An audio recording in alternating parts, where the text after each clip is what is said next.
đơn vị chi hội người cao tuổi thôn Hổ Nao. Vâng, và vẫn trong không khí rộn ràng sắc xuân của lễ hội khai xuân thôn Thọ Sơn ngày hôm nay, để nối tiếp chương trình ca khúc tiết mục múa khúc hát tình xuân do đội văn nghệ chi hội người cao tuổi thôn Đèo Quạt tham gia giao lưu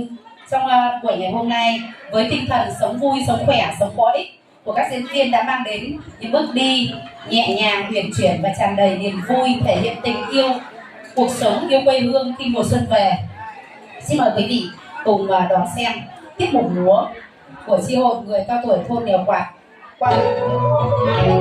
Người vào tiếng hát lời ca, điệu trèo đằng thơ thiết tha sông đời,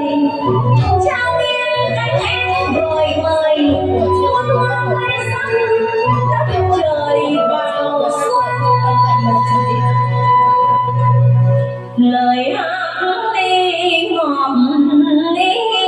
nào mừng